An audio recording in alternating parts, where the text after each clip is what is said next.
This week on the Austin Healey channel, we finally finished all the metalwork on the inner body, we turn the old frame into an engine test stand, and we make our own clutch alignment tool.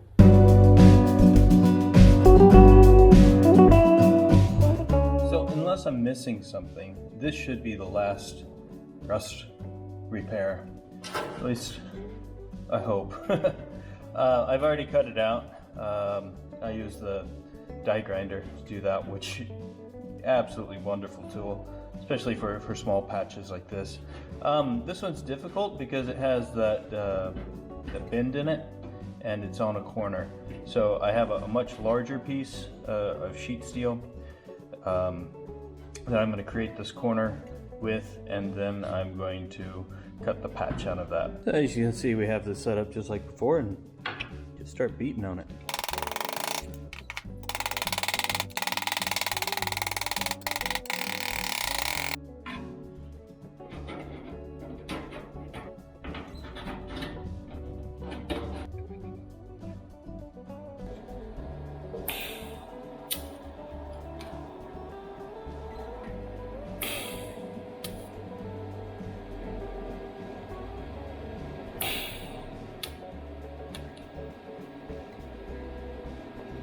After posting my last video, I got some great feedback from a viewer, Bob S. Bob, thanks for the feedback. He wrote specifically about the Shroud Support. He's restoring a BN2, and the Shroud Support that he took off his with original paint on it. This part here has 2 bolt holes. And then instead of it being welded here, there's another bracket that goes on it that's bolted to the shroud. So there's 2 bolts into here, and then from that bracket, 2 bolts that go into the shroud. This raised a lot of questions in my mind, and I've been researching a lot. When I went to the Healey Museum, I took a video of this. Here's that. As you can see, there's no bolts. There's no bolts in the front. I can't see an extra bracket. It appears to be like I've done it. Then if we go over to the original frame and the bracket, the support that's on it, there are holes drilled into it, but the front end had been smashed up. The bracket was just straight up, and then they cut off the lip of the shroud and just screwed it to the front of the no, they riveted to the front of the front shroud. So that was nowhere close to what was supposed to be done. But what is apparent, there are still the signs of the folds in the metal. That they just flattened it out. And there's holes for the rivets they used, but there's not bolt holes. There's not the bolt holes that would add this extra bracket on it.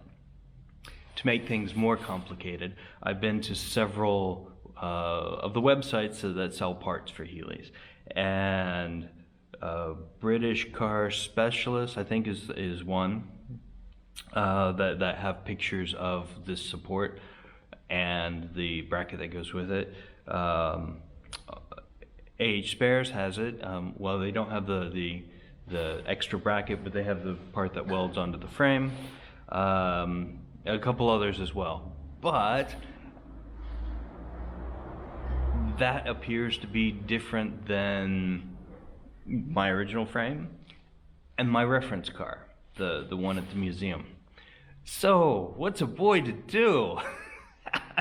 I've gotten this great advice that's led me on this this path to information that is really good, solid information, but it runs contrary to what I've seen on my original frame and on my reference car. So I'm not quite sure what to do. I think what I should do, I guess I have to make a decision, right? I think what I want to do, instead of fabricating another piece, another bracket that just gets bolted on that does this, I think I'm going to go back to my reference material, the car at the Healey shop, the Healey Museum, and the and the frame, and do it this way. It's different than what Bob sent, but and it's different than what the parts manuals are saying. It's there's also a picture of it on AH Experience, the forum, showing it with the bolts. So I'm gonna make a decision. I'm gonna go this way because that's what my material is saying to do. Whether it's right, whether it's wrong, in the end it's gonna hold the shroud on and it's gonna be fine. But which is right? It raises this interesting question, and that's part of one of the tricks about these cars is the information. You know, we can't travel back in time just to go to the factory and see it when it was new, or what they were doing. Maybe this is how they did it for the first BN ones. For the very early BN ones, and then at some point they said, you know, instead of cutting this, it'd be easier just to make a bracket. Maybe, I don't know. I don't have the history on it or anything. I haven't been able to find any research on that. But it sure is interesting, isn't it? Yesterday I spent the day going around checking all the welds, making sure everything's welded up as it should be, cleaning up welds, grinding them down. I think I'm done with the metalwork. That's a exciting step. It seems like I've been on this metalwork forever. It's slow process. So what I'm gonna do next is move this over into the booth and give it a last sandblasting. I don't have to do everything, but there's little bits I've missed. I want to blast off the E-coating on the new panels. Things like this, just to get it nice and ready to go. There's bits that have rusted where I've welded and the heat has caused it to rust. Just surface rust. So I'm gonna blast all that off and get it all cleaned up for paint.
I had just cleaned up the floor. I had vacuumed it and everything.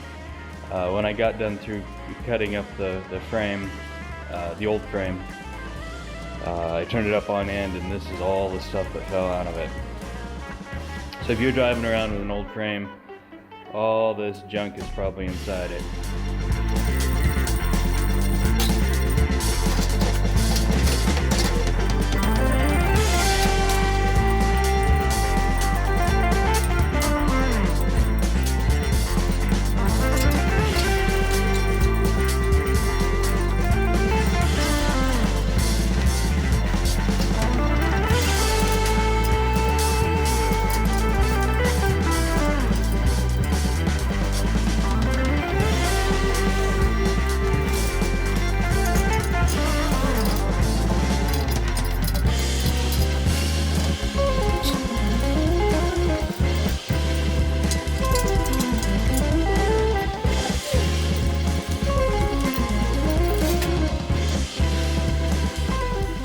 Life's funny sometimes. Just this morning on a Facebook group that I subscribed to or whatever, somebody was asking about early BN1 engines that are blue. Not green, not that cool metallic green, not dark green, but blue. It got me thinking. I'd seen this engine before, and I thought maybe when they sprayed the car blue, they hit it as well. So I cleaned up a spot. I got it on my new engine stand. I cleaned up a spot and the engine's blue. It's kind of a funny greeny blue.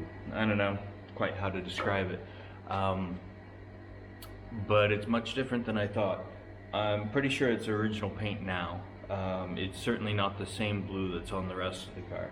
I am eventually going to have to take off this plate, and I'm going to see if the color is underneath it as well. But it's really cool. I like finding stuff like this. So if this is one of those really early blue engine cars, or at least the early engine, that'd be really interesting. When it's time to put the clutch on, you usually use a special tool that looks like this. That slides in through here and then helps you to line up the clutch with the flywheel. It basically takes place of this shaft, but allows you to get onto the bolts and stuff to screw it in place.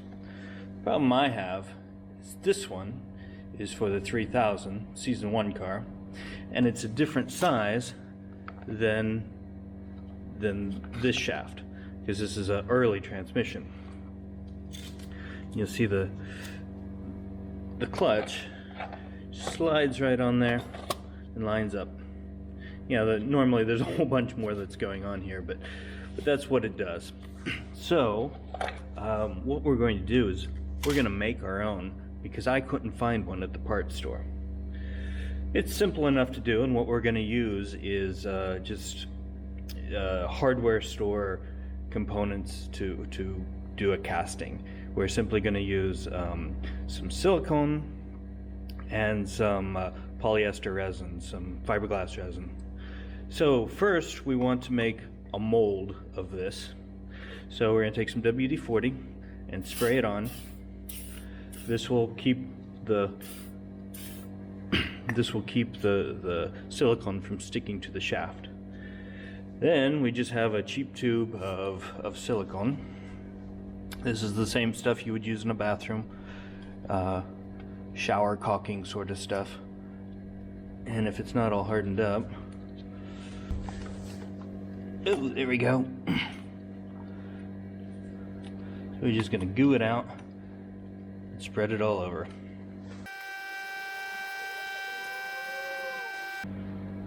It doesn't have to be a super thick coat, it just needs to go all over. Next, I'm going to take some shop towel and wrap it around it. This will kind of help it to keep its form.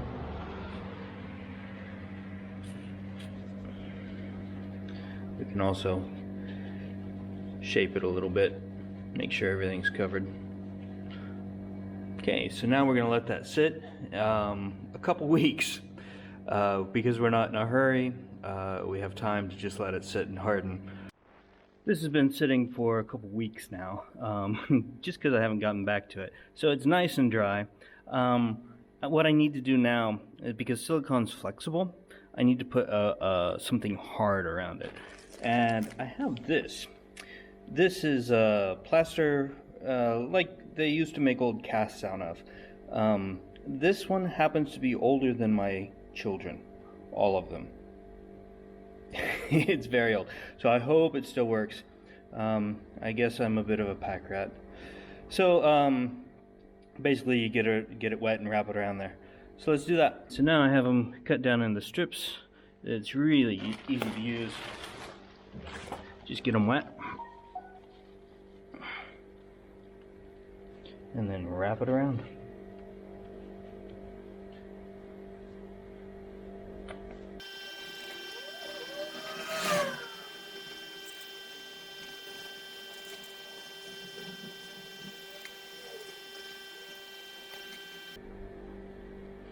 Now that will harden and give it support so it doesn't wiggle around when we pour in the next step. So now the silicone and the plaster have dried. We can pull it off. Oh yeah. Nice. I don't know if you can see it, but it's there was concern that it would stick to the shaft, but it's pulled off very well, nice and clean, though it looks dirty inside. So now we can go ahead and cast this piece. We're going to use fiberglass polyester stuff. I filled this up with water and dumped it in here to see how much we're going to need to use. So I'll actually do more than this, but just so we have a little bit of extra. It gives me an idea, so what sort of volume it is, instead of trying to guess. Don't know. I had this for actually for diluting my Bondo. It's like honey. Okay, so I have the hardener. Squirt some in there and mix it up.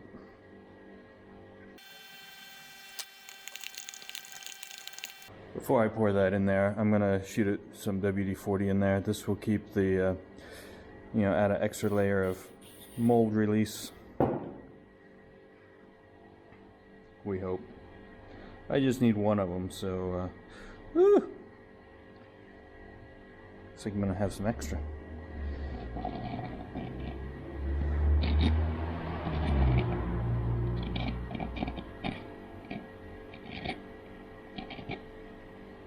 So we're going to cut into this and try and get it out.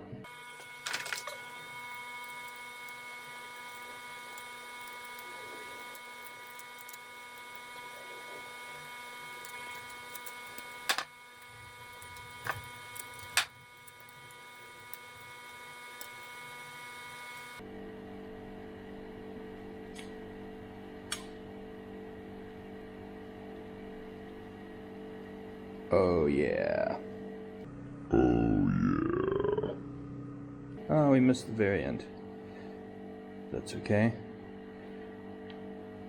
A bit of a deformity here, but I think it's gonna work. No, I'm happy with that.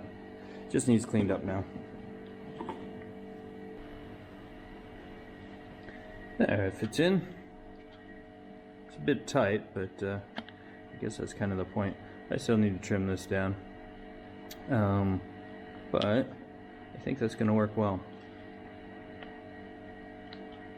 Now I can put the clutch in, and this will line up exactly on the engine block where it's supposed to, and get the clutch in the right place.